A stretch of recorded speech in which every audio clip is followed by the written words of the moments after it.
कहानी एक ऐसे लड़के की है जो कि न्यू वर्ल्ड में रिइंकार्नेट होता है, पर एक दिन उसकी आंखों के सामने कोई उसके फादर को मार डालता है और तब उसे पता चलता है कि उसके पास एक मैजिकल आई की एबिलिटी है और उसी दिन के बाद से उसे अपने डैड का बदला लेना है। कहानी शुरू होती है एक लड़के से जिसका नाम आर्स था। वो जापान में अपनी एक नॉर्मल सी जॉब करता ही था जो कि उसे बिल्कुल भी पसंद नहीं थी, पर एक दिन जॉब से लौटने के बाद उसे हार्ट अटैक आता है और वो मर जाता है और अगले ही मोमेंट वो देखता है कि वो एक न्यू वर्ल्ड में रिइंकार्नेट हो चुका है और ये वर्ड उसके पहले के वर्ड से बिल्कुल अलग था।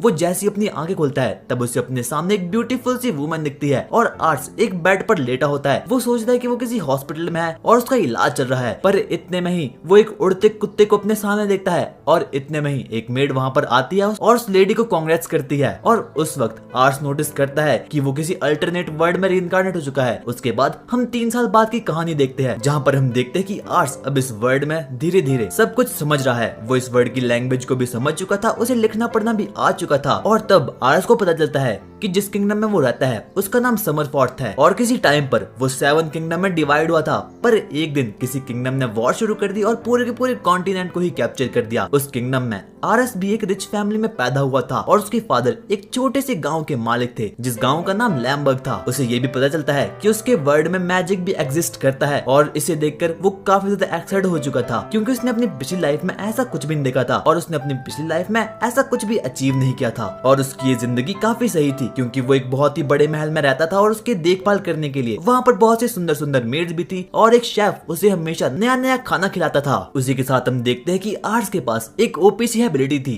जिसके बारे में किसी को भी पता नहीं था। वो किसी को भी देखकर उसके स्टैट्स और उसके टैलेंट को पहचान सकता था। वो एक ट्रेनिंग हॉल में जाता है जहाँ पर कि उसके फादर के गार्ड्स ट्रेनिंग कर रहे थे। वो सभी गार्ड्स अपने यंग मास्टर को देखकर काफी ज्यादा खुश थे, पर तभी आर्ट्स देखता है कि उन्हीं में से एक गार्ड प्रैक्टिस करते हुए बहुत बुरी तरह से पिट रहा था। आर्ट्स अपनी स्पेशल आई की एबिलिटी की हेल्प से उसके टैलेंट को पहचानने की कोशिश करता है और तब वो देखता है कि उस गार्ड की एबिलिटी स्फीयर चलाने में डी रैंक की है और वहीं एरो चलाने में बी रैंक की है। आर्ट्स जल्दी से उस गार्ड के पास जाता है और उसे पूछता है कि क्या उसने कभी आर्चरी को ट्राई किया है और वो गार्ड ना में जवाब देता है, पर आर्ट्स उसे आर्चरी करने के लिए कन्विंस करता है। उसके बाद वो गार्ड एक एरो को शूट करता है और वो एरो एकदम बिल्कुल सेंटर में जाकर लगता है। सबको ये लग रहा था कि ये एक तुक्का था और उसके बाद वो गार्ड्स और भी एरो को शूट करना चालू कर देता है और सभी के सभी एरोज सेंटर में ही लग रहे थे और इसे देखकर वो बाकी के सभी गार्ड्स काफी ज्यादा शॉक्ड हो चुके थे। वो सभी के सभी गार्ड्स आर्ट्स के पास आते हैं और उसे पूछते हैं कि आपने कैसे किया, पर आर्ट्स अपनी इस एबिलिटी को रिवील नहीं करना चाहता था। तो वो सबको कहता है और स्किल में बस एक ही दिक्कत थी कि आर्ट्स अपने खुद के स्टैट्स और टैलेंट को कभी भी देख नहीं पाता था। उसके बाद हमें रात का सीन दिखाया जाता है जहाँ पर हम देखते हैं कि आर्ट्स अपने डैड के साथ डिनर कर रहा था। वो मैजिकल आई की एबिलिटी से अपने डैड के स्टैट्स को चेक करता है और तब उसे रियलाइज होता है कि उसके डैड कितने खतरनाक इंसान है। वो एक एस रैंक के फाइटर थे और वो अपने एक ही हाथ का यूज करके लगभग 10 बी रैंक के सोल्जर्स को मार सकते थे। आर्ट्स के डैड उससे पूछते हैं कि क्या उसी ने उस सोल्जर को आर्चरी ट्राई करने को कहा था और अगर ऐसी चीज है तो ये चीज आर्ट्स के लिए काफी अच्छी है क्योंकि उससे ही फ्यूचर में जाकर उस विलेज का लॉर्ड बनना है। और एक अच्छे बच्चे की तरह डिनर के बाद आर्ट्स सीधा पढ़ने के लिए जाता है क्योंकि उसे पढ़ने का काफी ज्यादा शौक था और वो उस देश की पॉलिटिक्स के बारे में ही पढ़ रहा था। वो पढ़ता है कि जिस किंगडम में वो रह रहा है वहाँ का रूलर बिल्कुल करप्ट हो चुका है और उसकी जनता भी कुछ अच्छे हालातों में है नहीं और कुछ पॉलिटिशियंस वहाँ के लोगों पर बहुत अत्याचार करते हैं और उसे लग रहा था कि अगर ऐसा ही चलता रहा तो वो दिन दूर नहीं जिस दिन उसका किंगडम और विलेज पूरी की पूरी तरह से डिस्ट्रॉय हो जाएगा और तब उसे कहीं ना कहीं अपनी आर्मी की जरूरत पड़ेगी और उसकी आर्मी भी अभी कुछ ज्यादा अच्छी कंडीशन में है नहीं और वो अपनी फैमिली में सबसे ज्यादा वीक था क्योंकि उसके पास कोई भी फाइटिंग स्किल थी ही नहीं। अगले दिन वो अपने महल से बाहर निकलता है और अपने विलेज में घूमना शुरू करता है ताकि उसे अपने विलेज की हालत थोड़ी और करीब से पता चल सके और वो अपने विलेज में इसीलिए टहल रहा था ताकि उसे कोई ऐसा सोल्जर मिल पाए जो कि उसकी हेल्प फ्यूचर में जाकर कर पाए। वो अपने विलेज की हर एक आदमी के स्टैट्स अपनी मैजिकल आंखों से देखता है पर उसे ऐसा कोई भी नहीं मिल रहा था जो कि ज्यादा ताकतवर हो और ज्यादातर लोग तो लगभग डी रैंक के थे, यानी कि उनका कोई भी काम नहीं था। अब वो बहुत ज्यादा थक चुका था और उसकी आंखों से भी अब आंसू बह रहे थे और इसीलिए वो एक जगह जाकर बैठ चुका था क्योंकि उसने अपनी एबिलिटी का कुछ ज्यादा ही इस्तेमाल कर दिया था। इतने में ही वो देखता है कि एक लेडी एक बच्चे को उसके घर से मारकर बाहर भगा रही थी और वो लड़का भी काफी बुरी कंडीशन में था और वो बाकी लोग भी उसे बहुत ज्यादा नफरत कर रहे थे क्योंकि उसका स्किन कलर बाकी से थोड़ा अलग था। वो लड़का काफी दिनों से भूखा था और इसीलिए वो एक जगह पर आकर बैठ चुका था। आर्स उसके पास जाता है और उसे एक ब्रेड का पीस ऑफर करता है और इसे देखकर वो लड़का काफी ज्यादा सरप्राइज हो चुका था, क्योंकि आज से पहले उसके साथ इतना अच्छा बिहेवियर भी किसी ने किया ही नहीं था। उसके बाद आर्स अपनी मैजिकल आई की एबिलिटी की हेल्प से उस लड़के के स्टैट्स को चेक कर और वो देखकर काफी ज्यादा शॉक्ड हो चुका था, क्योंकि उस लड़के के पास बहुत सी एस रैंक की स्किल्स थी और वो लगभग उसके फादर यानी कि लॉर्ड ड्रेवन के ही बराबर का था। उसके बाद आर्स उस लड़के को, जिसका नाम रिट्स था, एक बॉडीगार्ड की जॉब ऑफर करता है और बदले में उसे हर दिन बहुत ही अच्छा खाने को मिलेगा। आर्स रिट्स को अपने घर ले जाता है और उसे बहुत ही बढ़िया सा खाना ऑफर करता है। उसके बाद रिट्स आर्स को बताता है कि वो बचपन में बहुत से सोल्जर के साथ काम करता था, पर एक लड़ाई में उसके सभी के सभी साथी मारे गए और वो अकेला बच गया। आर्स रिट्स के लिए बहुत बुरा फील कर रहा था और वो उसे अपने फादर के पास ले जाता है और कहता है कि मुझे इसे एज अ बॉडीगार्ड हायर करना है, ये कुछ भी नहीं कर सकता। उसके बाद आर्स अपने फादर को बहुत कन्विंस करने की कोशिश करता है और लॉर्ड ड्रेवन कहते हैं कि मैं इसे सिर्फ और सिर्फ एक ही मौका दूंगा और अगर इसने मुझे बैटल में हरा दिया तो मैं इसे जॉब पर रख लूंगा। आर्स सुनकर काफी ज्यादा डर चुका था, क्योंकि उसे पता था कि उसके फादर इस पूरे के पूरे world one of the greatest swordsman में से एक है और उन्हें इस पूरे के पूरे विलेज में कोई भी हरा नहीं सकता। और उसके बाद वो तीनों बैटलफील्ड में आ जाते हैं और लड़ना शुरू कर देते हैं और रेवन रिट्स को रूल बताता है कि अगर उसने रेवन को एक भी हिट मार दिया तो वो उसे जॉब पर रख लेगा। टाइमर शुरू होता है और रेवन रिट्स पर भागते भागते एक बहुत जोरदार अटैक करता है, पर रिट्स उसे जैसे तैसे करके डॉज कर लेता है और रिट्स को रियलाइज होता है कि अगर इस वुडन स्वॉर्ड का अटैक भी उसे लग जाता तो वो मर जाता। रेवन रिट्स पर बहुत सी अटैक करना शुरू कर देता है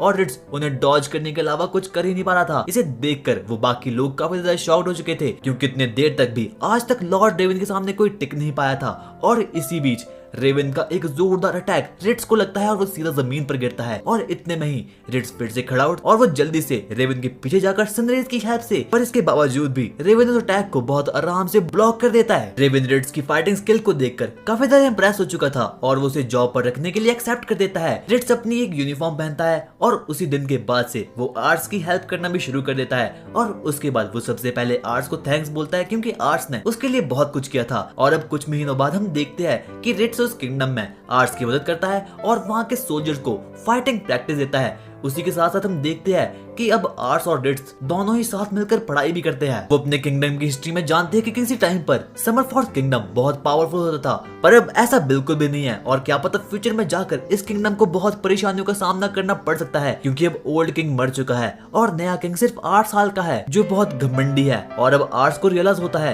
कि उसे अपने ही कुछ टैलेंटेड आदमियों की आर्मी बनानी होगी जो कि उसकी हेल्प फ्यूचर में जाकर कर सके। और उसके बाद आर्स और रिट्स अपने विलेज में कुछ ऐसे आदमी को ढूंढने के लिए जाते हैं जिनमें कि लड़ने का काफी ज्यादा टैलेंट है और रेवन उन्हें कहता है कि अगर उन्हें अपनी आर्मी को और ज्यादा स्ट्रॉन्ग बनाना है तो उन्हें एक मेज को ढूंढकर लाना होगा, क्योंकि आर्स को पता था इस पूरे के पूरे किंगडम में किसी के पास भी कोई मैजिकल पावर है ही नहीं और मेजेस काफी ज्यादा पावरफुल होते हैं। आर्स और रिट्स अपनी पड़ोसी किंगडम में कुछ टैलेंटेड मेजेस को ढूंढने के लिए जाते हैं और वो किंगडम आर्स के किंगडम से काफी ज्यादा वेल्थी था और आर्स और रिट्स अपनी जर्नी को शुरू करते हैं, पर उन्हें ऐसा कोई भी नहीं मिलता जिसका स्किल लेवल ए या फिर एस क्लास का है। उसके बाद वो दोनों थक हार कर एक फाउंटेन के पास रुक जाते हैं। अब वो गलियों से गुजर रहे थे कि इतने में आर्स दिखता है कि उस सिटी में भी बहुत से गरीब लोग थे। टाइम बाद वो सिटी की मैन मार्केट जा पहुंचते हैं और वहीं उन्हें एक आदमी दिखता है जो कि ड्रैगन एग्स बेच रहा था, पर वो बिल्कुल इलीगल था और इसीलिए वो लोग वहाँ से निकल जाते हैं। और अब वो लोग लंच कर ही रहे थे कि इतने में आर्स के सामने से एक लड़की गुजरती है जो कि एक चोर थी और उसने आर्स के कुछ पैसों को चोरी कर लिया था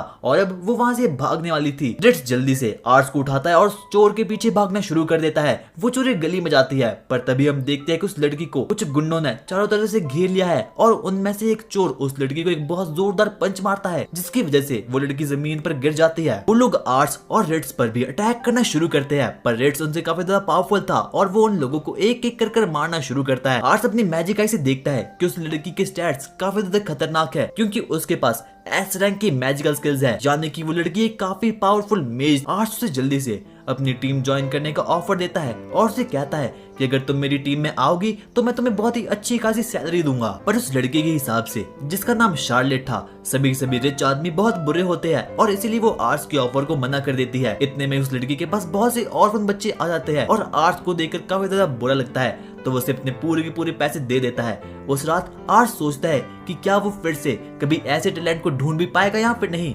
इतने में ही उसकी नजर कुछ ऑर्फन बच्चों पर पड़ती है जो कि चिल्ला रहे थे। आर्स उनके पास जाता है और उनसे कहता है कि क्या हुआ, और वो ऑर्फन बच्चे उसे पूरी की पूरी बातें बताते हैं कि आखिरकार कैसे कुछ लोगों ने मिलकर उस थीफ गर्ल को अपने साथ ले गया है और उस लड़की का नाम शार्लेट था। इतने में ही हम देखते हैं कि उन चोरों ने शार्लेट को एक बहुत ही बड़े रूम में ले आया है और उन लोगों का मकसद सिर्फ और सिर्फ एक ही था कि उन्हें किसी भी हालत में शार्लेट को एक नए मालिक को बेचना है और उसके बदले में उन्हें थोड़े बहुत पैसे मिल जाएंगे। वो लोग उसे बहुत पीट रहे थे, पर तभी उनका बॉस कहता है कि तुम इसे कितना भी मारो मुझे कुछ फर्क नहीं पड़ता, बस इसके फेस को कुछ नहीं होना चाहिए क्योंकि हमारे कस्टमर को इसका फेस बिल्कुल सही सलामत चाहिए। उन चोरों को शार्लेट के पास में से एक वॉलेट मिलता है, पर इतने में शार्लेट कोशिश करती है उस वॉलेट को अपने साथ ले जाने की और कोशिश करती है वहां से भाग जाने की, पर इतने में ही उनमें से एक चोर शार्लेट को एक जोरदार पंच करता है जिसकी हेल्प से वो वहीं जमीन पर गिर जाती है। वो लोगों से कह रहे थे कि कोशिश करना बेकार है क्योंकि अगर तुम यहाँ से निकल भी गई तो भी तुम्हें अपनी पूरी की पूरी लाइफ एक स्लेव बनकर ही गुजारनी होगी। पर इतने में ही उस रूम का डोर खुलता है और हम देखते हैं कि रिट्स और आरस भी वहाँ पर आ चुके हैं और रिट्स बारी बारी करके उन लोगों को पीटना शुरू कर देता है। इतने में उनका बॉस कहता है कि मुझे इसके बारे में कुछ बात करनी है। आरस जल्दी से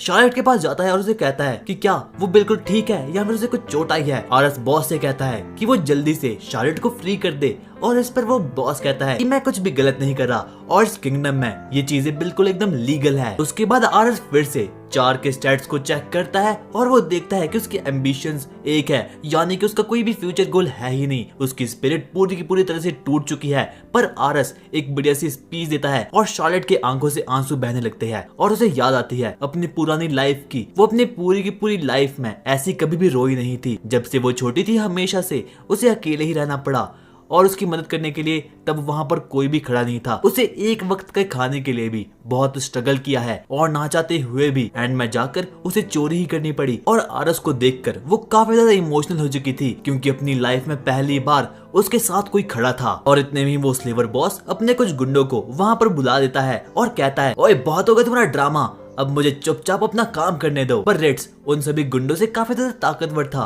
और वो एक एक करके सभी को पीटने लगता है। और इतने में ही वो स्लेवर बॉस एक जायंट ह्यूमन को बुलाता है और वो स्लेवर उस जायंट को पूरी की पूरी सिचुएशन बताता है। और उसके बाद से ही वो जायंट काफी ज्यादा गुस्से में आ चुका था और वो रेड्स पर अपनी पूरी की पूरी पावर से अटैक करता है। पर रेड्स एक एस रैंक का फाइटर था और वो लिटरली एक ही शॉट में उसे पीट देता है। और अब उस बॉस की पूरी तरह से फट चुकी थी और वो उन लोगों को बताता है कि वो जो कुछ भी कर रहा है वो पूरी की पूरी तरह से लीगल है क्योंकि इस पूरे के पूरे किंगडम में ऐसा ही चलता है। तो इसी बात पर आरस कुछ पैसे निकालता है और उस बॉस को दे देता है। उसके बाद शार्लेट पूरी की पूरी तरह से फ्री हो चुकी थी। अब वो तीनों उस ऑफिस से बाहर निकल जाते हैं और वो लड़की उन दोनों को एक लोकेशन पर ले जाती है और वो उनसे कहती है कि जब भी वो बहुत दुखी होती है तो वो उसी लोकेशन पर आती है। और अब उन तीनों में बहुत ही बढ़िया सी दोस्ती भी हो जाती है। रिट्स अपने पॉकेट से एक मैजिक लॉकेट निकालता है और वो उसे शार्लेट को दे देता है और उसकी हेल्प से शार्लेट पता कर सकती है कि क्या वो एक बेहतरीन मेज है या फिर नहीं। और उसके बाद शार्लेट उस लॉकेट को अपने नेक के अराउंड पहन लेती है, पर उसने आज से पहले कभी भी कोई मैजिकल स्किल यूज ही नहीं की होती है। और जैसे ही वो अपनी मैजिकल स्किल का यूज करती है वो आसमान में एक बहुत ही ओपी सी मैजिक स्किल को एन्चेंट करती है और वहां पर हम एक बहुत बड़ा फायरवॉल आसमान में समन हो चुका था और वो दिखने में भी काफी ज्यादा सुंदर था। उसके बाद वो आर्ट्स के जॉब वाले ऑफर को भी एक्सेप्ट कर देती है और लास्ट टाइम अपने ऑर्फन बच्चों से मिलकर वो आरस के साथ उसके किंगडम जाने के लिए बिल्कुल रेडी हो चुकी थी। जब 4 लॉर्ड रेवन से मिलती है तो रेवन सोचता है कि आरस ने किसी नौकर को घर ले आया है, पर इतने में ही 4 अपनी मैजिकल स्किल को दिखाने के लिए रेवन के सामने एक मेगा फायरबॉल को समन कर देती है, जिसे देखकर रेवन भी काफी ज्यादा शॉक्ड हो चुका था और अब वो 4 को भी एक्सेप्ट कर देता है। अब हमें 3 साल बाद की कहानी दिखाई जाती है जहाँ पर हम देखते हैं कि शार्लेट अब बहुत बड़ी मेज बन चुकी है और लॉर्ड रेवन ने भी बहुत सी लड़ाइयों में पार्टिसिपेट किया है जिसमें कि वो जीत चुके हैं। अब उनके किंगडम भी आर्मी के मामले में धीरे धीरे बहुत ज्यादा पावरफुल बन चुका था। आर्ट्स भी अब काफी ज्यादा बड़ा हो चुका था और उसके 2 भाई और ज्यादा पैदा हो चुके थे। वो उनके स्टैट्स चेक करता है और उसे पता चलता है कि वो भी पैदा ही हुए हैं, पर उनके स्टैट्स और उनकी पावरफुल स्किल्स उनके पास बहुत सारी है और इन 3 सालों से आर्स और भी टैलेंटेड बंदों को ढूंढ रहा है ताकि वो उनसे मिलकर उन्हें अपनी आर्मी में ले पाए, पर अभी तक उसे ऐसा कोई भी नहीं मिला। और तभी रिट्स आर्स को बोलता है कि मैंने कुछ हंटर ब्रदर के बारे में सुना है जिन्होंने की कुछ जंगली सुअरों को मारा है। आर्स ये सुनकर काफी ज्यादा एक्साइटेड हो चुका था और अब वो किसी भी हालत में उन दोनों हंटर भाई से मिलना चाहता है ताकि वो उन लोगों के स्टैट्स चेक कर पाए और चेक कर पाए कि क्या वो उसकी आर्मी में ज्वाइन कर सकते हैं या फिर नहीं। और उसके बाद आर्स रिट्स के साथ उन भाइयों से मिलने के लिए जाने वाला होता है कि इतने में उनकी मुलाकात 4 से होती है और 4 एक ट्री पर बैठी होती है और आर्स उसे बताता है कि उन्हें कुछ हंटर भाइयों के बारे में न्यूज मिली है और वो उन लोगों से मिलने के लिए फॉरेस्ट में जा रहा है। चार उनसे कहती है कि आज मैं भी फ्री हूँ तो मैं भी तुम्हारे साथ आना चाहती हूँ। उसके बाद वो तीनों एक घोड़े पर बैठते हैं और फॉरेस्ट में जाने के लिए निकल पड़ते हैं और आर्स को उस सफर में कुछ ज्यादा ही मजा आ रहा होता है क्योंकि वो लोग चल ही रहे थे कि इतने में उनके सामने कुछ जंगली सुअर आ जाते हैं और जिन्हें देखकर उनका घोड़ा काफी ज्यादा डर चुका था, पर इतने में ही उस जंगली सुअर पर कोई एरो चला देता है और उसे मार डालता है। तभी हम देखते हैं कि वहाँ पर 2 बंदे आते हैं और वो लोग आरस से पूछते हैं कि क्या वो ठीक है। तभी हमें पता चलता है कि ये वही लोग हैं जिनके बारे में कि आरस ने न्यूज सुनी थी और हाँ, ये दोनों वही हंटर भाई है। आरस जल्दी से उन पर अपनी मैजिकल आई का यूज करता है और उनके स्टैट्स को चेक करता है। उनके स्टैट्स अबव एवरेज ही थे और ज्यादा कुछ खास नहीं थे। उसके बाद वो हंटर ब्रदर्स आरस और बाकी लोगों को सभी को अपने घर ले जाते हैं और उनके फादर उन सभी को एक ट्रीट देते हैं। उसके बाद उन हंटर भाइयों के फादर आरस से पूछते हैं कि आखिरकार वो यहाँ पर आया किस लिए है, जिस पर आरस कहता है क्योंकि किंगडम में उन हंटर भाइयों के बारे में उसने बहुत कुछ सुना है और उसने ये भी सुना है कि वो लोग काफी ज्यादा पावरफुल है और जब वो वहाँ पर आया तो हंटर ब्रदर से मिलकर वो और ज्यादा इम्प्रेस हो चुका है और वो हंटर ब्रदर्स को अपनी आर्मी में लाना चाहता है। उनका फादर ये सुनकर काफी ज्यादा खुश हो चुका था क्योंकि वो कभी सोच भी नहीं सकता था किसी दिन उसके बेटे हाई रैंकिंग सोल्जर बनेंगे।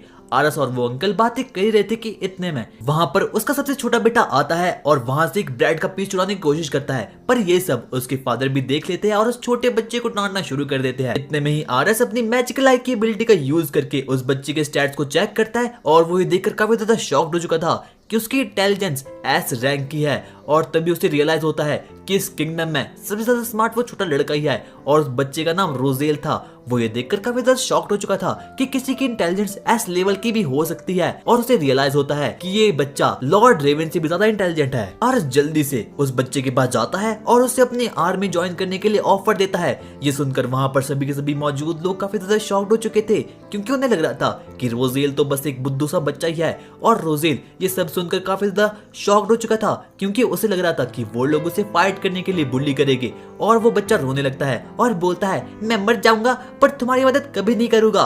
और उसके बाद रोजेल अपने कमरे में जाता है और डोर को लॉक कर देता है।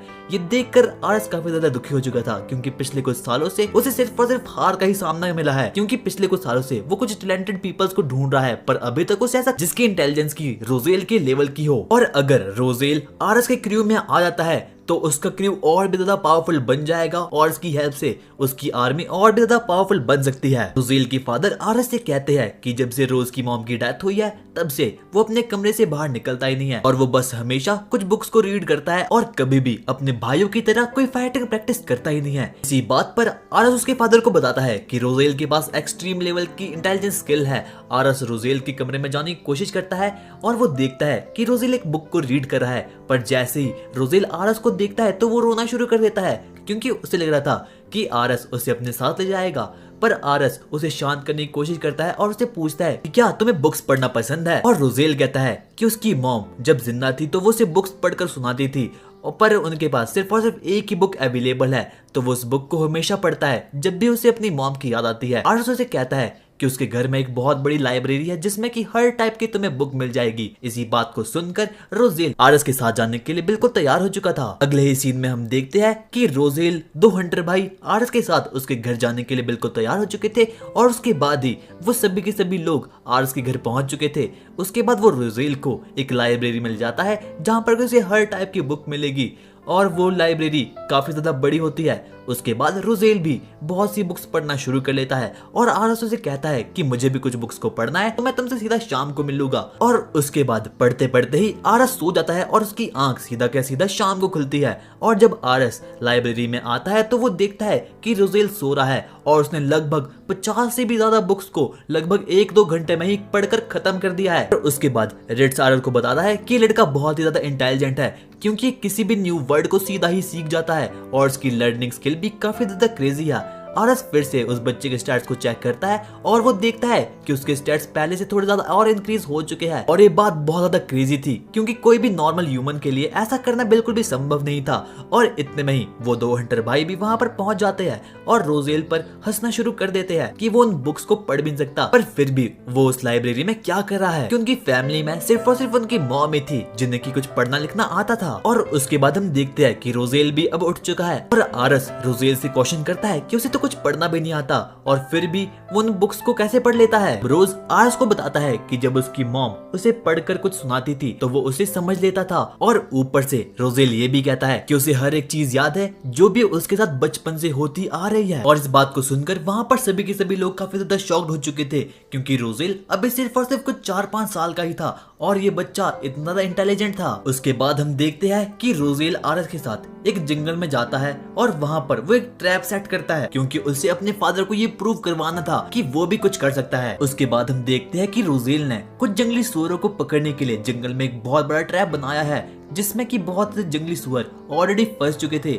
और उसने इसे इसलिए क्रिएट किया था ताकि वो अपने फादर को ये दिखा पाए कि वो भी किसी काम का है। उसके बाद रोजेल एक्सप्लेन करता है कि उसने देखा है कि मेल सुअर येलो कलर से बहुत ज्यादा गुस्सा होते हैं तो इसीलिए उसने एक हैंगिंग डोर को येलो कलर से पेंट किया है और जब बोर्ड उसे हिट करके उस ट्रैप के अंदर फंस जाते हैं तो वो बाहर निकल ही नहीं पाते। और उसी के साथ उसने कुछ फ्लावर्स को भी उस गेट की बाउंड्री में लगाया है ताकि फीमेल सुअर और बच्चे उस ट्रैप से बाहर निकल पाए और उसकी हेल्प से उनकी पॉपुलेशन भी कंट्रोल में रहेगी। पर अभी भी उसके फादर बस उसे डांटते ही है। और अब रात होती है और हम देखते हैं कि रोजेल एक रूम में अकेला बैठा था और उसके मन में बहुत से नेगेटिव थॉट्स चल रहे थे जैसे कि उसकी मॉम की डेथ उसके कारण हुई है क्योंकि उसके बर्थ के बाद से ही उसकी मॉम काफी ज्यादा बीमार हो चुकी थी।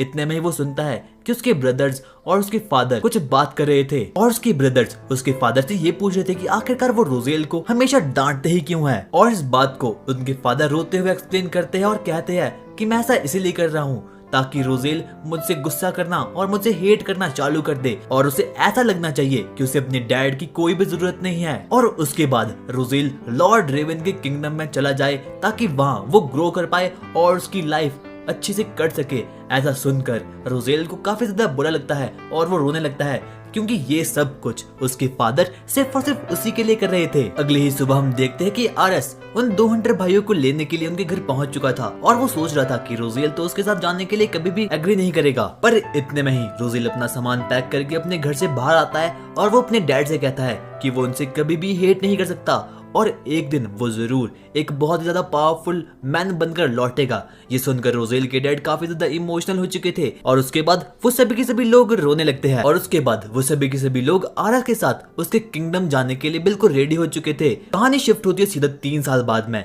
हम देखते हैं कि आरस के डैड काफी ज्यादा बीमार पड़ चुके थे और आरस अपने डैड को किसी भी वॉर में पार्टिसिपेट करने से मना करता है। पर इतने में ही रेवन आरस से कहता है कि आज उसकी फियांसे यानी कि उसकी होने वाली वाइफ उसके कैसल आने वाली है। ये सुनकर आरस काफी ज्यादा शॉक्ड हो चुका था क्योंकि उसे ऐसी कुछ चीजों के बारे में पता ही नहीं था। उसके डैड उससे ये भी कहते हैं कि मैं तुम्हें बताना भूल गया कि तुम्हारी एंगेजमेंट तुम्हारे बर्थ से भी पहले हो चुकी है। आरस जल्दी से अपने फ्रेंड्स के पास जाता है और उन्हें वो पूरी की पूरी बातें बताता है। वो काफी ज्यादा टेंशन में था क्योंकि उसे ये तो पता ही नहीं था कि उसकी कोई फियांसे भी है और अब वो उसे देखने के लिए भी आ रही है। उसकी फियांसे गेट के पास आ चुकी थी और आरस जल्दी से उसे पिक करने के लिए गेट के पास निकल जाता है क्योंकि उसकी अपनी पास्ट लाइफ में कोई भी गर्लफ्रेंड नहीं थी और इसीलिए वो काफी ज्यादा नर्वस भी हो रहा था। वो लड़की अपना नाम लीशिया बताती है और वो लड़की काफी ज्यादा सुंदर भी थी। आरस उस लड़की पर अपनी मैजिकल आई की एबिलिटी का यूज करता है और वो देखता है कि लीशिया की डिप्लोमेसी 100 है और उसका एम्बिशन 80 का है, यानी कि वो लड़की काफी ज्यादा चालू है। और अब आरस को उस पर काफी ज्यादा शक भी हो रहा था कि आखिरकार लीशिया का ट्रू एम्बिशन है क्या, कहीं वो आरस को मार तो डालेगी क्योंकि रेवन तो पहले से भी मार पड़ा है। और अब लीशिया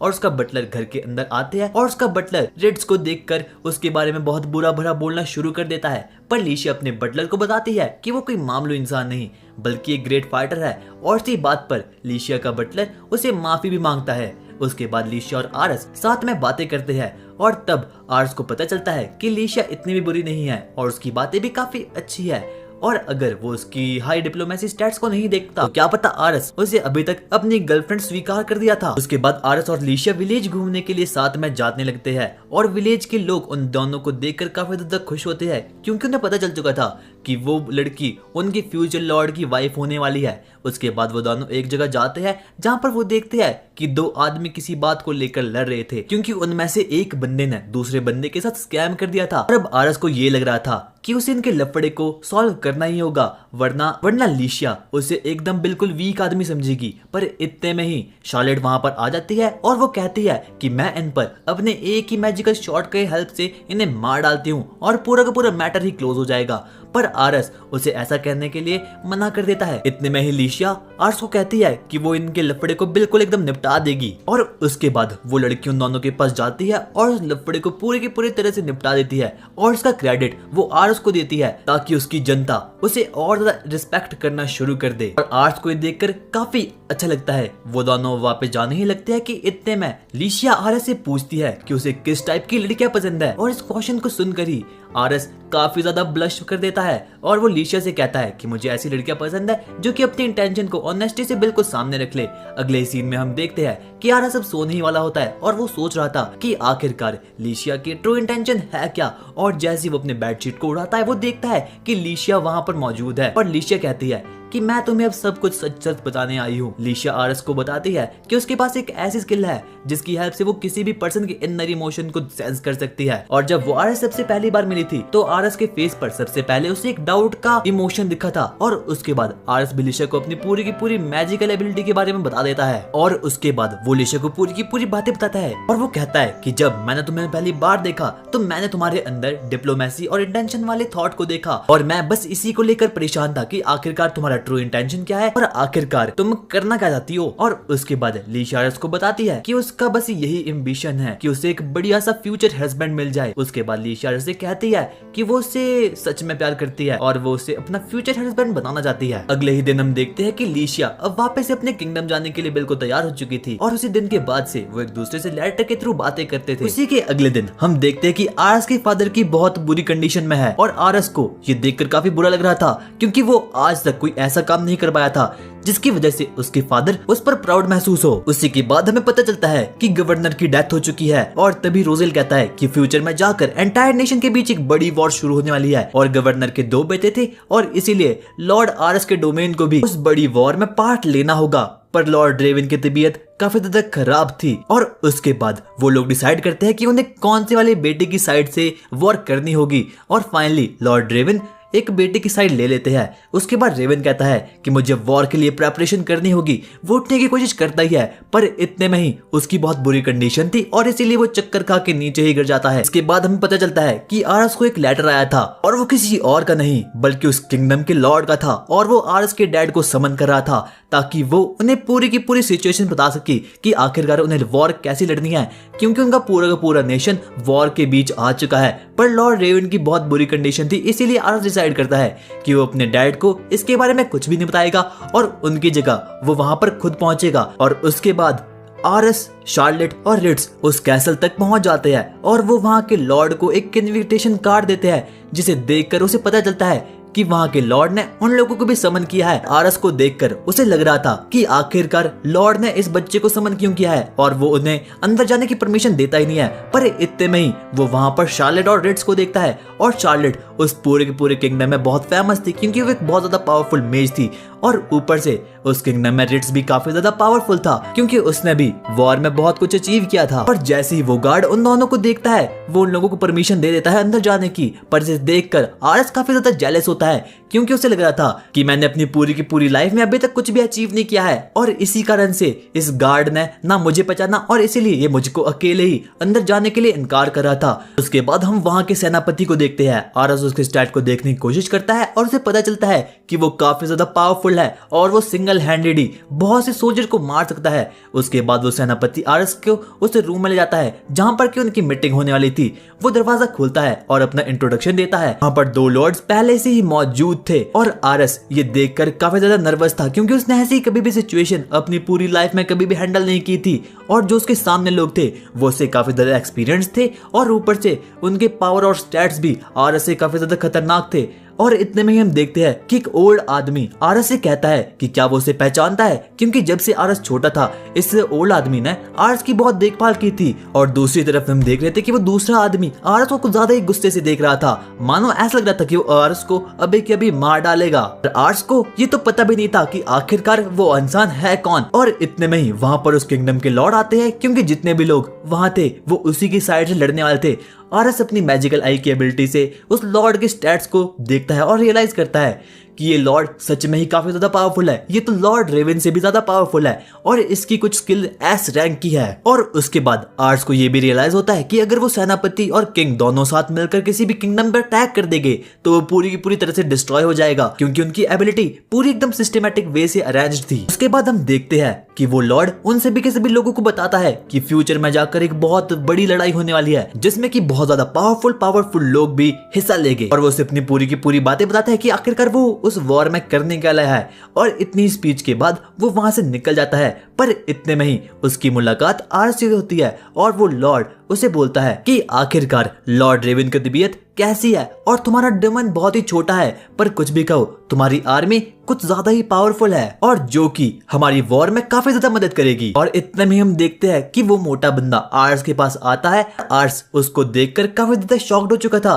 क्योंकि उसे पता ही नहीं था कि आखिरकार वो मोटा बंदा है कौन। पर अचानक से उसे याद आता है कि ये कोई और नहीं बल्कि लीशिया के फादर है। और लीशिया के फादर उसे कहती है कि मेरी बेटी बहुत दिनों से दुखी रहती है, आखिरकार तुमने उसके साथ किया क्या है। और इतने में ही आर्स को याद आता है कि लीशिया उसे बहुत समय से लेटर दे रही है, पर उसने उसकी लेटर का कुछ भी जवाब नहीं दिया है, क्योंकि लॉर्ड रेवन की तबीयत काफी ज्यादा खराब थी और इसी कारण से वो किसी भी दूसरी चीजों पे कंसंट्रेट नहीं कर पा रहा था। उसके बाद शाम होती है और आरस अपने फादर के पास वापस जाता है और वो उसे पूरी की पूरी बातें बताता है कि आखिरकार कैसे वो उस कैसल में गया और उसने वहां पर क्या क्या किया। और उसे लग रहा था कि ये सब सुनकर लॉर्ड रेवन उस पर काफी ज्यादा गुस्सा हो गए, पर ऐसा कुछ भी नहीं होता और वो खुशी खुशी वहां से निकल जाता है। और उसके बाद उसे याद आता है कि उसे लीशिया को भी अपने लेटर लिखने थे। उसके बाद वो जल्दी से एक लेटर को निकालता है और लीशिया को अपनी पूरी की पूरी कंडीशन बताता है कि आखिरकार कैसे उसके डैड से मिला और लॉर्ड रेवन की तबीयत काफी दिनों से खराब थी और इसी कारण से वो उसके लेटर का कोई भी जवाब नहीं दे पा रहा था। उसके बाद हम देखते हैं कि आरस भी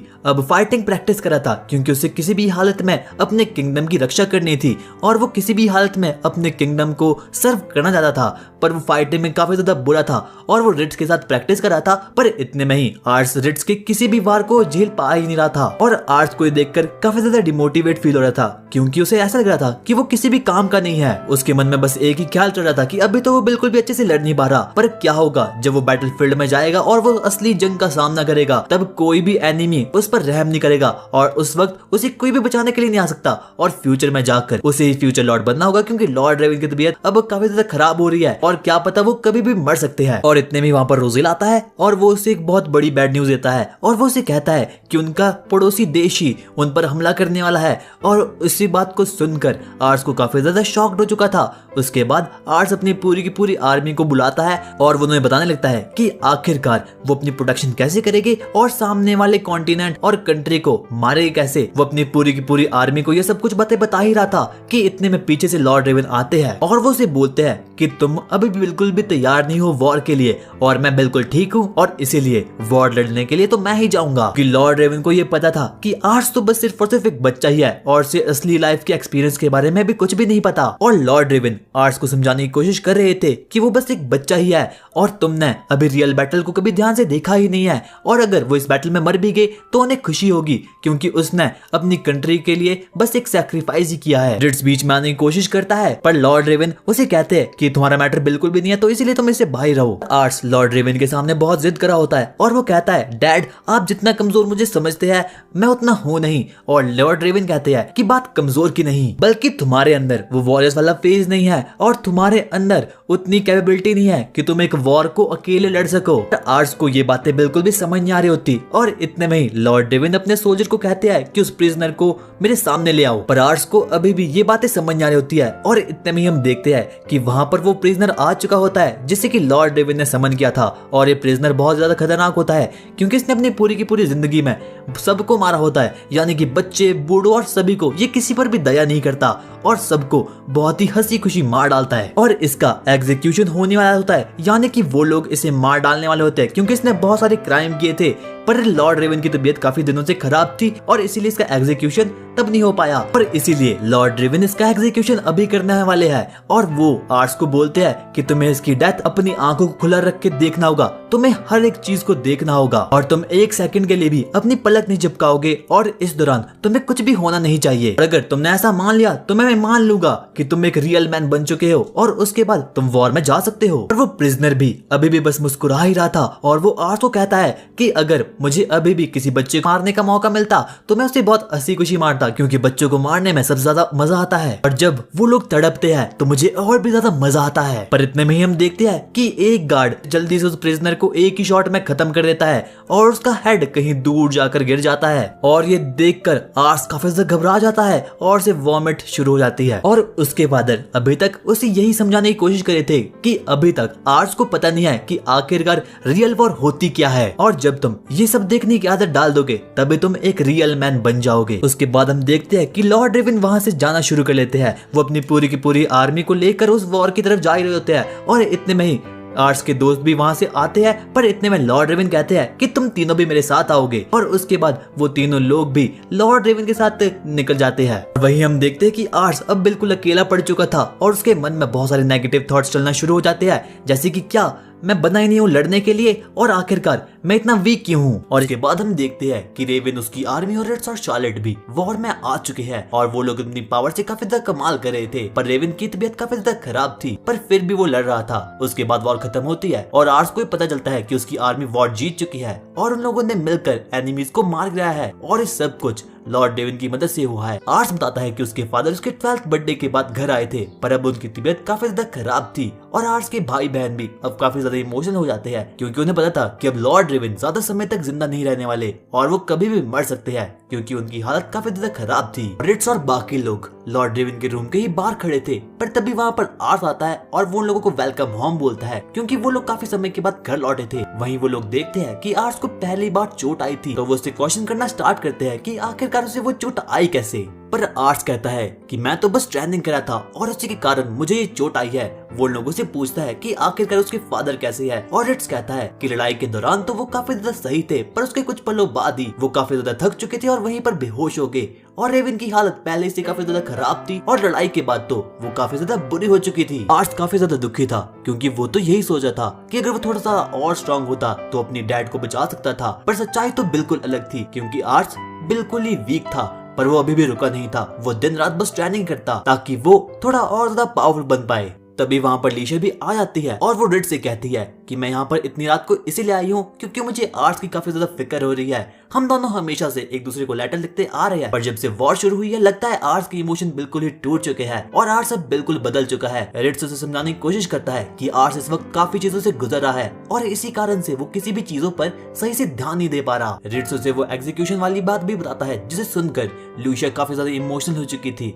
उसके बाद लूशिया ट्रेनिंग ग्राउंड जाती है और वहाँ वो देखती है कि आर्ट्स ट्रेन कर रहा है। वो काफी बुरी तरीके से पिट रहा था पर फिर भी वो खड़ा होता है और अपनी ट्रेनिंग कंटिन्यू करता है और लीशिया भी आर्ट्स की कंडीशन को देखकर काफी ज्यादा परेशान थी। उसके बाद वहाँ पर एक मेट आती है और वो कहती है कि लॉर्ड रेवन को होश आ चुका है और वो उन तीनों लोगों को यानी कि रिट्स, शार्लेट और रोजेल से बात करना चाहते हैं। अगले ही सीन में हम देखते हैं कि वो तीनों लॉर्ड रेवन के पास आ चुके हैं और लॉर्ड रेवन उन्हें कहते हैं कि मैं थोड़े समय बाद ही मरने वाला हूँ और मेरे पास ज्यादा वक्त भी नहीं है और मुझे पता है कि आर्ट्स काफी ज्यादा वीक है क्योंकि मैंने कभी उसे रियल बैटलफील्ड में ले ही नहीं गया ताकि मैं उसे इस क्रूल वर्ल्ड के बारे में बता सकूं। इसीलिए मैं चाहता हूं कि तुम लोग आर्ट्स को प्रोटेक्ट करो और उसकी हमेशा हेल्प करो। ये सुनकर वो तीनों काफी ज्यादा इमोशनल हो जाते हैं। रोजेल कहता है लॉर्ड आर्ट्स ने मेरी बहुत हेल्प की है और अगर वो ना होते तो मैं सिर्फ और सिर्फ एक मामूली बच्चा ही होता।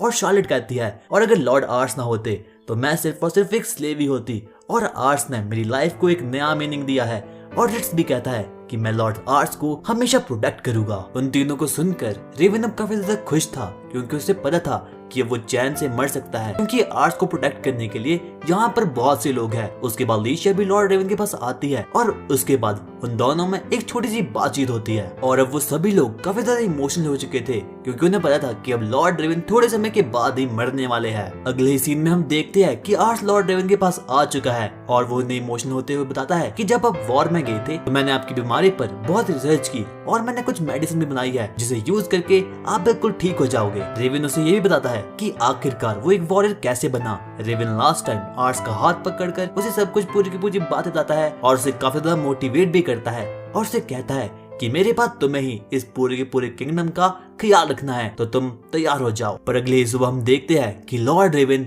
अब मर चुके हैं। वहाँ के सभी लोग काफी ज्यादा इमोशनल हो चुके थे, क्योंकि उन सभी लोगों की लॉर्ड रेवन ने काफी ज्यादा हेल्प की थी जब वो बिल्कुल ही लो लेवल पर थे, और अब वो मर चुके हैं और इसीलिए वहाँ के सभी लोग काफी ज्यादा इमोशनल हो चुके थे। अब आर्स अपनी पूरी की पूरी करेज को कलेक्ट करता है और अब आर्स इस पूरे के पूरे किंगडम का एक नया किंग बन चुका था। और उसके बाद हम 1 महीने बाद की स्टोरी देखते हैं, जहाँ हम देखते हैं कि आर्स अब काफी ज्यादा बड़ा हो चुका है और वो अपनी फादर की ग्रेव के सामने रहकर उन्हें काफी ज्यादा याद कर रहा है। पर तभी इतने में उसके दोस्त वहाँ से पीछे से आ जाते हैं और रिट्स उसे कहता है, मास्टर आज आपको एक न्यू किंगडम में जाना है, क्योंकि आपको उधर के किंग के साथ कुछ मीटिंग करनी है। और उसके बाद आर्स उस किंग के पास जा चुका था और वो उसे बताता है कि लॉर्ड रेवन की डेथ हो चुकी है, जिसे सुनकर वो सभी के सभी लोग काफी ज्यादा दुखी होते हैं, क्योंकि लॉर्ड रेवन एक बहुत खतरनाक किंग थे और उनके पास काफी ज्यादा ओपी पावर थी। और उसके बाद किंग वहाँ के सभी लोगों को बताता है कि हमें किसी की साइड लेनी होगी, क्योंकि अब वॉर काफी ज्यादा शुरू हो चुकी है और सभी के सभी किंगडम वॉर में आने शुरू हो चुके हैं। एक डोमेन जिसका नाम की पेरीना है वो किसी की भी साइड नहीं है, और अगर वो लोग पेरीना को अपनी साइड कर ले तो उनके लिए काफी ज्यादा अच्छी बात होगी। पेरीना के पास कोई भी ज्यादा सोल्जर्स है नहीं, पर वो एक काफी ज्यादा यूजफुल स्टेट हो सकती है, और उसके लिए उन लोगों को उनसे लड़ना नहीं बल्कि उनसे गुजारिश करनी होगी। और इसी हिसाब से किंग कहता है कि हमें पेरीना पर अटैक करना होगा और उसे अपनी कंट्री बनाना होगा, और अगर हम ऐसा नहीं करेंगे तो वॉर में ये हमारे लिए काफी ज्यादा ड्रॉबैक साबित हो सकता है। इतने में ही आर्स उस किंग से बोलता है कि हमें पेरीना को आराम से समझाना चाहिए, क्योंकि अगर हम ऐसा नहीं करेंगे तो ये हमारे लिए काफी ज्यादा खतरनाक बात हो सकती है। और ये सुनकर वहाँ खड़े सभी लोग आर्स को देखकर काफी ज्यादा शॉक्ड हो चुके थे। हम पास में देखते हैं कि आर्स उसके दोस्त एक मीटिंग कर रहे हैं और वहीं पर रोजेल उनसे कहता है कि पेरीना को पता है कि अगर हम लोग उन पर अटैक करेंगे तो वो लोग पूरी की पूरी तरह से डिस्ट्रॉय हो जाएंगे, पर फिर भी वो हमारी बात बिल्कुल भी अच्छे से नहीं जान रहे, और हो ना हो इस बात में जरूर कोई ना कोई तो घपला पक्का है। और सबको यही लग रहा था कि पेरीना कुछ तो बहुत बड़ा कुक कर रहे हैं, पर उन लोगों को इसके बारे में कुछ भी पता नहीं था। और आर्स उनसे कहता है हम उस पर अटैक करें इससे पहले हमें जानना चाहिए कि आखिरकार पेरीना अपने आप में क्या सोच रहा है। और तभी रेड्स कहता है कि इसके लिए हमें कुछ शैडो क्लैन के बंदों को ढूंढना होगा जो कि वहां जाकर उन पर जासूसी करे, और शैडो क्लैन के बंदे काफी ज्यादा खतरनाक होते हैं और वो लोग इन्फॉर्मेशन कलेक्ट करने में काफी ज्यादा माहिर भी है। पर शैडो क्लैन के बंदों को ढूंढना काफी ज्यादा मुश्किल है, क्योंकि वो लोग हमेशा स्पाई बनकर ही रहते और किसी को भी उन लोगों की एग्जैक्ट लोकेशन के बारे में कभी भी पता नहीं रहता। हम लोग वापस से प्रेजेंट में आते हैं और अब हम देखते हैं कि आर्स ने भी अब किंग को पूरी की पूरी तरह से कन्विंस कर दिया ये जानने के लिए आखिरकार की पेरीना के लोग क्या सोच रहे हैं। और उसके बाद उन लोगों की मीटिंग भी पूरी की पूरी तरह से खत्म हो चुकी थी, और किंग उन लोगों को ये काम देता है कि उन लोगों को ये पता करना है कि आखिरकार पेरीना के लोग क्या सोच रहे हैं, और इसके लिए सबसे पहले उन लोगों को शैडो क्लैन के बंदों को ढूंढना होगा। और उसके बाद आर्स मीटिंग से बाहर आता है और वो काफी ज्यादा रिलैक्स हो चुका था,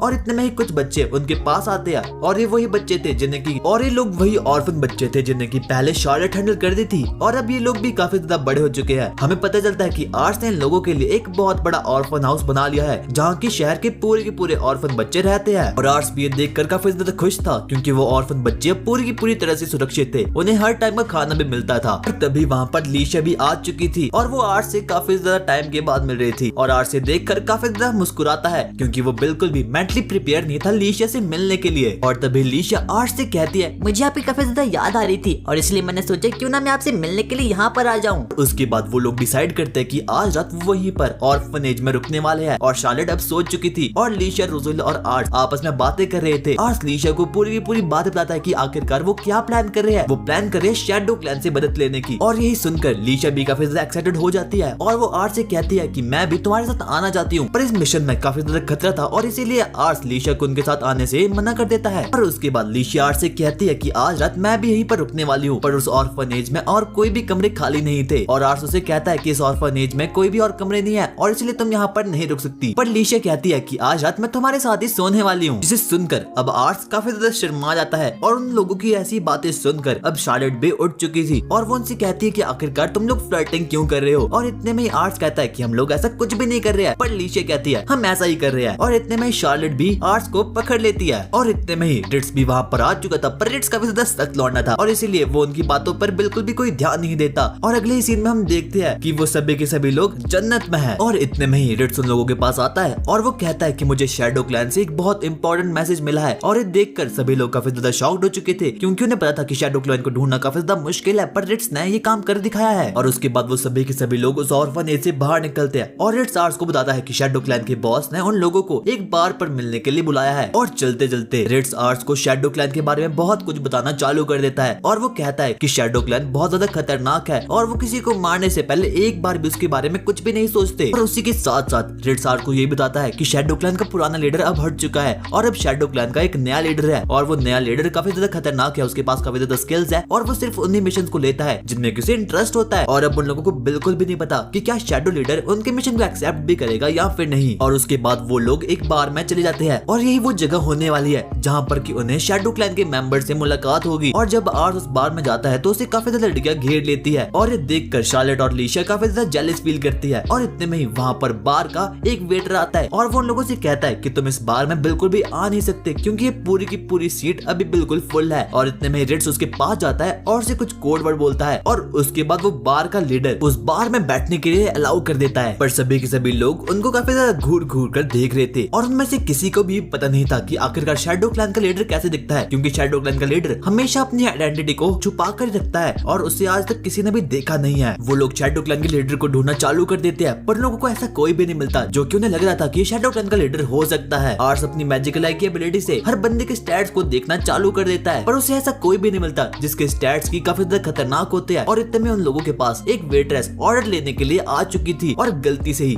आर्ट्स उसके स्टैट्स को चेक करता है और वो उसके स्टैट्स को देखकर काफी ज्यादा शॉक्ड हो चुका था क्योंकि उसके स्टैट्स काफी ज्यादा शॉकिंग थे। वो काफी ज्यादा डर चुका था और इसी के कारण वो वॉशरूम में आ जाता है। उसे बिल्कुल भी विश्वास नहीं हो रहा था कि किसी ह्यूमन के इतने ओपी स्टैट्स हो सकते हैं। और वो वेट्रेस कोई लड़की नहीं बल्कि एक लड़का था। और इतने में ही वो वेट्रेस आर्ट्स के पीछे आकर उसे धक्का देकर एक कमरे के अंदर ले जाती है और वो आर्ट्स की गर्दन पर एक चाकू रखता है और उससे कहता है तुम्हें कैसे पता चला कि मैं शैडो का लीडर हूँ। और इतने में ही रिट्स भी वहाँ पर आ चुका था और वो जैसे तैसे कर कर आर्ट्स की जान बचा लेता है। शैडो क्लैन का लीडर भी अब आर्ट्स से काफी ज्यादा इम्प्रेस्ड हो चुका था क्योंकि उसे बिल्कुल भी समझ नहीं आता कि आखिरकार उसने यहाँ पर रिट्स को समन कैसे किया। और दूसरी तरफ हम आर्ट्स को देखते हैं जो कि खुद भी शॉक्ड ही था क्योंकि उसे भी पता नहीं था कि आखिरकार रिट्स मेरे पीछे यहाँ पर कैसे आ चुका है। अब शैडो क्लैन का लीडर भी उन सभी से काफी ज्यादा इम्प्रेस्ड हो चुका था और वो उन लोगों के मिशन के लिए भी हाँ कर देता है। शैडो क्लैन का लीडर आर्ट्स से पूछता है कि आखिरकार तुम्हें पता कैसे चला कि मैं ही वो लीडर हूँ, क्योंकि मैंने तो अपने बेस को पूरी की पूरी तरह से बदल रखा है। और आर्ट्स उसे अपनी मैजिकल आई की एबिलिटी के बारे में बता देता है पर उस लीडर को ये पूरी की पूरी बात बस एक जोक ही लग रही थी। के बाद आर्ट्स उस शैडो क्लैन के लीडर को अपने पूरे के पूरे मिशन के बारे में जानकारी दे देता है और शैडो क्लैन का लीडर कहता है कि मुझे इन्फॉर्मेशन को कलेक्ट करने के लिए पूरे के पूरे 5 दिन लगेंगे। और उसके बाद वो सभी लोग शैडो क्लैन के लीडर के साथ एक डील करके बाहर आते हैं और वो देखते हैं कि शार्लेट अभी भी बस खा ही रही थी। और उसके बाद वो शार्लेट को बताते हैं कि आखिरकार कैसे उन लोगों ने शैडो क्लैन के लीडर के साथ एक बढ़िया सी डील फाइनल कर दी है। पर शार्लेट ये देखकर बिल्कुल भी खुश नहीं थी क्योंकि उसे भी शैडो क्लैन के लीडर से मिलना था। और इतने में हम देख कि शैडो क्लैन का लीडर एक वेटर बनकर वहाँ पर आ चुकी थी और वो उन्हें पैनकेक देकर वहाँ से निकल जाती है क्योंकि वो नहीं चाहता था कि उसकी ट्रू आइडेंटिटी को कोई भी देखे। और तब आर्ट्स को रियलाइज होता है कि अगर वो उसके स्टैट्स को नहीं देखता तो वो शैडो क्लैन के लीडर से बुद्धू तो बन ही चुका था। और अब 5 दिन बीत चुके थे यानी कि शैडो क्लैन के लीडर का काम बिल्कुल खत्म हो चुका था। और सर रिट्स दोनों ही शैडो क्लैन के लीडर के साथ मिलने के लिए एक बार पर जाते हैं जहाँ की उसी ने उन लोगों को आने से कहा था। और जब वो शैडो क्लैन के लीडर से मिलते हैं वो कहता है तुम्हारा काम कंप्लीट हो चुका है। और आर्ट्स उसके स्टैट्स को वापस से चेक करता है और उसे बिल्कुल भी शौक नहीं होता है कि आखिरकार उसने इतने जल्दी उनके इस इन्फॉर्मेशन वाले टास्क को इतनी जल्दी कैसे खत्म कर लिया है क्योंकि उस लीडर की इंटेलिजेंस काफी ज्यादा हाई थी। और उसी के साथ साथ वो उन लोगों से ये भी कहता है कि तुम्हारे इस वाले मिशन को मैंने खुद हैंडल किया है और इसीलिए इतनी जल्दी हो चुका है। और अब मैं तुम्हें बताने वाला हूँ कि आखिरकार वो पेरिना डिस्ट्रिक्ट तुम्हारे साथ क्यों नहीं है। उसके बाद वो शैडो क्लैन का लीडर अपनी जेब से एक कागज निकालता है जहाँ पर हम देखते हैं कि वहाँ पर काफी ज्यादा बड़े बड़े लॉर्ड्स का सिग्नेचर रखा होता है और ये उन लोगों का सिग्नेचर है जो कि फ्यूचर में जाकर आर्ट्स से लड़ने वाले हैं। और उन्हीं में से वो एक सिग्नेचर मासा डिस्ट्रिक्ट का भी दिखता है और मासा डिस्ट्रिक्ट इस पूरे के पूरे वर्ल्ड का सबसे बड़ा डिस्ट्रिक्ट होता है क्योंकि उनके पास काफी ज्यादा सेना होती है और वो जिस टीम की साइड भी वॉर में लेंगे डेफिनेटली उनके पास काफी ज्यादा एडवांटेजेस होगा क्योंकि उनके साथ साथ ही उनके पास आर्मी की मात्रा काफी ज्यादा है। पर तभी आर्ट्स को ये भी याद आता है कि मासा डिस्ट्रिक्ट तो उनके भी साथ है और तब आर्ट्स को पता चलता है कि मासा डिस्ट्रिक्ट उन्हें धोखा दे रहा है और इसी कारण से पेरिना डिस्ट्रिक्ट उनके साथ नहीं लड़ रहा। और अगर इन लोगों ने भी गलती से भी पेरिना डिस्ट्रिक्ट पर अटैक किया तो उसके बाद मासा डिस्ट्रिक्ट इनकी पूरी की पूरी आर्मी को घेर लेगा और उसके हिसाब से पूरी की पूरी वॉर हार जाएगी। और उसके बाद उनके माइंड में काफी ज्यादा डाउट आने शुरू हो जाते हैं कि आखिरकार मासा डिस्ट्रिक्ट उनके किंगडम को धोखा क्यों दे रहा है। और उसी के साथ साथ अब रिट्स को भी शैडो क्लैन के लीडर पर काफी ज्यादा शक हो रहा था। वो उससे पूछता है कि आखिरकार तुम्हें ये क्रूशियल इंफॉर्मेशन कहाँ से मिली, और इतने में लीडर कहता है कि मैंने खुद इंफॉर्मेशन डिस्ट्रिक्ट जाकर ली है और हाँ, मैं अपनी एबिलिटीज के बारे में किसी को भी कुछ नहीं बताऊंगा। और अब आर्ट्स भी उस लीडर को देखकर काफी ज्यादा इम्प्रेस्ड हो चुका था क्योंकि उसने बहुत ही ज्यादा कम टाइम में इतनी ज्यादा क्रूशियल इंफॉर्मेशन उनको ला कर दी है। और उसके बाद आर्ट्स, रिट्स और रोजेल किंग के पास जाते हैं और उन्हें भी पूरी की पूरी इंफॉर्मेशन दे देते हैं। किंग भी ये देखकर काफी ज्यादा कंफ्यूजन में आ जाते हैं कि आखिरकार क्यों मासा डिस्ट्रिक्ट उन्हें धोखा दे रहा है। और इतने में वो सेनापति उस पेपर को लेता है और अपने वाले पेपर से जिस पर कि उनके साइन थे उसे मिलवाने की कोशिश करता है और वो दोनों ही सिग्नेचर बिल्कुल भी मैच नहीं करते। और ये देखकर उन लोगों को और ज्यादा कंफ्यूजन हो जाती है। आर्ट्स अपनी मैजिकल आई की एबिलिटी का यूज करके उस सेनापति के स्टैट्स देखता है और उसे लगता है ये तो बहुत बढ़िया है और वो उस सेनापति पर विश्वास करने की कोशिश करता है। और अब रोजेल को भी ये पूरी की पूरी बात समझ आ चुकी थी क्योंकि उन लोगों को पता नहीं था कि आखिरकार पेरिना स्टेट आखिरकार है किसकी साइड। और मुश्किल की बात तब आएगी अगर गलती से भी उन लोगों ने पेरिना स्टेट पर अटैक कर दिया तो मासा डिस्ट्रिक्ट उन पर अटैक कर दे और उन लोगों की पूरी आर्मी को ही खत्म कर देगा। और पेरिना स्टेट में कुछ ऐसी बढ़िया सी माइन है जहाँ पर की काफी ज्यादा मैजिकल स्टोन्स मिलते हैं और हो ना हो जरूर कोई दूसरा किंग भी उस स्टेट के पीछे पड़ा है। और अब उन लोगों के पास सिर्फ और सिर्फ एक ही रास्ता है जानने का कि आखिरकार पेरिना डिस्ट्रिक्ट है किसकी साइड। रोजेल कहता है कि उन लोगों को खुद पेरिना डिस्ट्रिक्ट में जाकर वहाँ पर पूछताछ करनी होगी और तभी जाकर उन्हें पता चलेगा कि आखिरकार पेरिना डिस्ट्रिक्ट है किसकी साइड। और इन लोगों को अभी ये भी नहीं पता कि आखिरकार मासा डिस्ट्रिक्ट है किसकी साइड। और अगर इनको कुछ भी नहीं पता होगा कि कौन सा डिस्ट्रिक्ट किसकी साइड है तो वॉर में काफी ज्यादा तकलीफ आ जाएगी। और उसके अगले सीन में हम देखते हैं कि अब आर्ट्स खुद पेरिना के लॉर्ड से मिलने जाता है क्योंकि उसे पता करना था कि आखिरकार पेरिना डिस्ट्रिक्ट है किसकी साइड। वो पेरिना के लॉर्ड से काफी ज्यादा बातचीत करना चालू करता है और पेरिना का लॉर्ड आर्ट्स से कहता है कि मैंने सुना था कि लैम्बर्ग का एक नया लॉर्ड बन चुका है पर तुम बहुत छोटे होने के साथ साथ ही काफी ज्यादा अक्लमंद भी हो। और उसके बाद आर्ट्स उस लॉर्ड से कहता है कि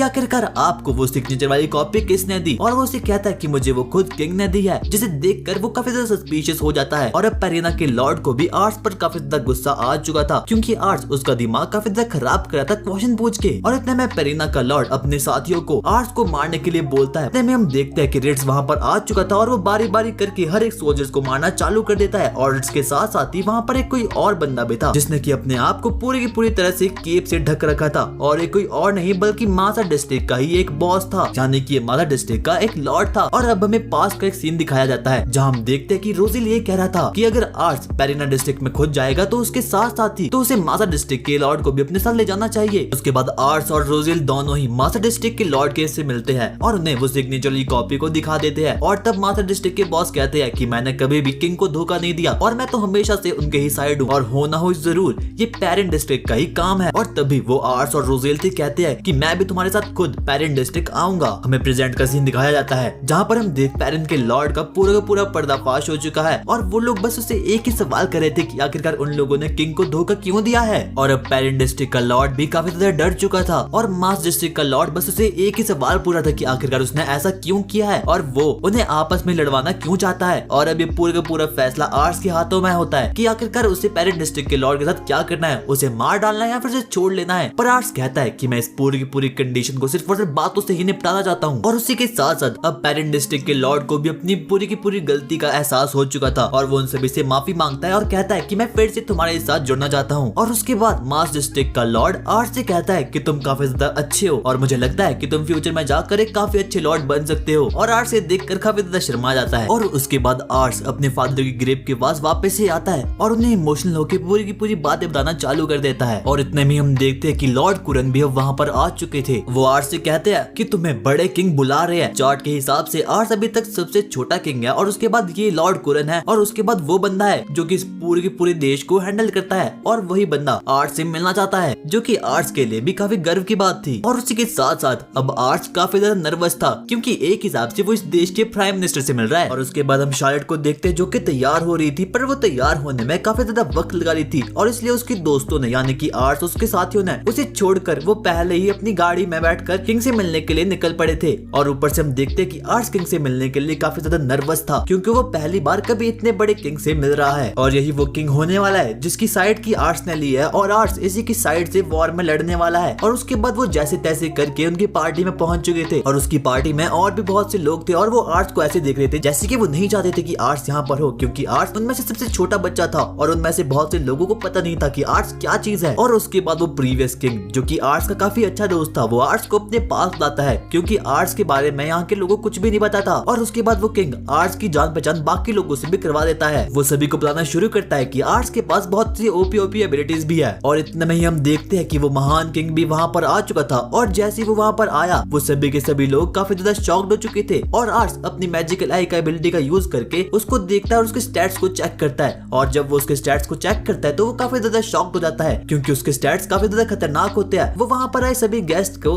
थैंक यू बोलता है क्योंकि वो सभी के सभी लोग उसकी साइड से लड़ाई कर रहे हैं। और ये वॉर डिसाइड करने वाली है कि आखिरकार कुर्सी कौन से वाले भाई के हाथ में जाएगी, बड़े वाले या फिर छोटे भाई। और उसके बाद वो उन सभी के सभी लोगों के सामने एक बढ़िया सी स्पीच देते हैं और अपने थॉट्स को सामने रखते हैं। पर ये वॉर काफी ज्यादा खतरनाक होने वाली है क्योंकि इनका छोटा भाई इनसे काफी ज्यादा पावरफुल है और ऊपर से उसके पास काफी ओपी आर्मीज भी है। पर इनके पास एक मेन पॉइंट ये है कि इनके पास ऐसे आदमी है जो कि इनके काफी ज्यादा भरोसेमंद है। और उसके बाद वो आर्ट्स को अपने पास बुलाते हैं। आर्ट्स से देखकर काफी ज्यादा नर्वस था, पर रोजिल और रिड्स उसे आगे धकेलने की कोशिश करते हैं। और उसके बाद आर्ट्स किंग के साइड में जाकर खड़ा हो जाता है। और उसके बाद वो किंग आर्ट्स का इंट्रोडक्शन देते हुए सभी के सभी लोगों को ये बताते हैं कि इस बच्चे ने बहुत से कमाल की चीजें बताई है। और आर्ट्स को भी अब ये देखकर थोड़ा बहुत कॉन्फिडेंस आ चुका था। और उसके बाद वो बारी बारी करके बाकी लॉर्ड से मिलना भी चालू कर देता है और अपनी जान पहचान को और बढ़ाना चालू कर देता है। आर्ट्स के मन में काफी ज्यादा थॉट्स आना चालू हो जाते हैं और इसीलिए वो बाहर आ जाता है अकेले में और सोचना चालू कर देता है कि मेरे पास तो कोई पावर्स भी नहीं है और ना तो मैं किसी से लड़ सकता हूँ, और क्या मैं लॉर्ड बनने के लिए ठीक भी हूँ या फिर नहीं। और इतने में हम देखते कि आर्ट्स के कंधों पर एक आदमी का हाथ आता है और वो किसी और का नहीं बल्कि उसी किंग का था। जब आर्ट्स किंग को देखता है तो वो काफी ज्यादा नर्वस हो चुका था, पर किंग उसे कहते हैं कि तुम एक कमाल के बच्चे और मुझे पता है कि तुम्हारे पास काफी ज्यादा कमाल की पावर्स है और फ्यूचर में जाकर तुम एक बहुत अच्छे लॉर्ड बनने वाले हो। उसके बाद वो आर्ट्स से ये भी कहते हैं कि तुम एक बहुत अच्छे बच्चे हो और आर्ट्स कहता है अरे मैं इतना भी खास नहीं। और उसके बाद वो आर्ट्स से कहता है कि तुम्हारे दोस्त भी काफी अच्छे हैं। और उसके बाद वो आर्ट्स से क्वेश्चन करते हुए कहता है कि तुम्हें क्या लगता है कि क्या मेरे सबऑर्डिनेट्स अच्छे भी हैं या फिर नहीं। आर्ट्स याद करता है कि उसने किंग के सबऑर्डिनेट्स के स्टैट्स को चेक किया था पर उनमें उन्हें कुछ भी अच्छा नहीं लगा और वो सिर्फ और सिर्फ एक एवरेज ह्यूमन ही थे। और उसके बाद वो किंग को साफ साफ बता देता है कि मुझे आपके सबऑर्डिनेट्स में कुछ भी ठीक नहीं लगा, यानी कि वो बस एक एवरेज से ही ह्यूमन है। और ये देखकर किंग को आर्ट्स की ऑनेस्टी काफी ज्यादा सही लगती है। किंग आर्ट्स से पूछता है कि क्या तुम्हें क्या लगता है कि क्या मेरे सबऑर्डिनेट्स तुमसे बुरे हैं। आर्ट्स काफी ज्यादा नर्वस था और इसलिए वो हाँ मैं जवाब देता है। उसके बाद किंग आर्ट्स को ये समझाने की कोशिश करते हैं कि ये लोग बहुत ही भले मानुष है, ये लोग मुझे कभी भी धोखा नहीं देंगे और ये लोग हमेशा मरते दम तक सिर्फ और सिर्फ मेरा ही साथ देंगे। ये लोग दिमाग का काम तो काफी अच्छे से कर सकते हैं और ऊपर से किंग की आर्मी में दिमाग की कमी नहीं है, पर जो इनके छोटे भाई की आर्मी है वो काफी ज्यादा पावरफुल है क्योंकि उसके पास स्ट्रेंथ के मामले में काफी ज्यादा ओपी बंदे भरे हैं। और किंग को ये भी पता था कि अगर उन्हें अपने छोटे भाई से जीतना है तो सबसे पहले उन्हें अपने ग्रुप में कुछ बढ़िया और स्ट्रेंथ वाइज सबसे पावरफुल बंदों को कलेक्ट करना होगा। और अभी स्ट्रेंथ के मामले में उनके पास कोई भी अच्छा आदमी है नहीं। और यहीं पर वो किंग आर्ट्स की मदद लेना चाहते हैं क्योंकि उन्हें पता था कि आर्ट्स के पास कुछ ऐसी एबिलिटी है जिसकी हेल्प से वो कुछ बढ़िया से टैलेंटेड लोगों को पहचान सकते हैं। और वो आर्ट्स से कहता है कि मुझे कोई ऐसा आदमी ढूंढ के दो जो कि स्ट्रेंथ वाइज पावरफुल हो। और उसी के साथ साथ वो खुश होकर आर्ट्स को एक स्टेट का हेडमैन भी बना लेते हैं क्योंकि आर्ट्स पहले तो सिर्फ और सिर्फ एक विलेज का ही हेड था और अब वो पूरे के पूरे स्टेट का हेड बन चुका है, जिसे सुनकर अब आर्ट्स काफी ज्यादा नर्वस हो चुका था क्योंकि उसे यही लग रहा था कि वो तो एक विलेज को भी सही तरीके से गाइड नहीं कर पाता और ये तो पूरा का पूरा स्टेट है। और उसी के साथ साथ किंग आर्ट्स को ये बोलते हैं कि मुझे कुछ टैलेंटेड आदमी चाहिए और क्या तुम मेरी हेल्प कर सकते हो कुछ टैलेंटेड आदमियों को ढूंढने के लिए। और मैं तुम्हें इनवाइट करता हूँ एक पार्टी के लिए जो कि कुछ हफ्तों के बाद होने वाली है। और अगले ही सीन में हम किंग के छोटे भाई को देखते हैं जो कि काफी ज्यादा पावरफुल था और उन लोगों को पता चल चुका था कि उसका बड़ा भाई कुछ तो प्लान कर रहा है। और इतने में उसका मंत्री ये कहता है हम आपके बड़े भाई से बहुत आसानी से जीत सकते हैं क्योंकि उनके पास बहुत से वीक आदमी पड़े हैं। इतने में ही उसका छोटा भाई कहता है कि जब मुझे लगेगा कि मैं 100% उसे जीत सकता हूँ हम लोग तभी उस पर अटैक करेंगे। और तब हमें पता चलता है कि किंग का छोटा भाई तभी किसी चीज को ट्राई करता है जब उसे 100% कॉन्फिडेंस होता है कि वो उसे जीत जाएगा। उसके बाद उनका छोटा भाई अपने मंत्रियों से कहता है मुझे वो लड़की अपने साइड चाहिए क्योंकि मुझे पता है वो काफी ज्यादा पावरफुल है और वो हमेशा ड्रिंक करती रहती है। पर इतने में उसका मंत्री कहता है कि किसी को भी ये पता नहीं है कि आखिरकार वो पावरफुल लड़की है कहाँ। अगले सीन में हम आर्ट्स और उसके दोस्त को देखते हैं और उसे यही बात खटक रही थी कि किंग ने आर्ट्स को कहा है कि मुझे कुछ ओपी से आदमी ढूंढ के ला। और वो लोग सोच ही रहे थे कि आखिरकार वो ऐसा कैसे कर सकते हैं। और उसके बाद वो शैडो क्लैन के लीडर के पास जाते हैं मदद मांगने के लिए। वो सिर्फ पूरी की पूरी बातें बताते हैं और अब शैडो क्लैन का लीडर भी उनकी मदद करने के लिए बिल्कुल तैयार हो चुका था। और इतने में हम देखते हैं कि उस रेस्टोरेंट में एक लेडी आ चुकी है जो कि 24 घंटे बस ड्रिंक ही करती थी और वो आर्ट्स को गलती से गिरा देती है। वो ऑनर वहाँ पर आता है उस लेडी से कहता है कि तुम हमेशा ड्रिंक करती हो और पैसे कभी भी नहीं देती हो। और वो लड़की काफी ज्यादा सुंदर थी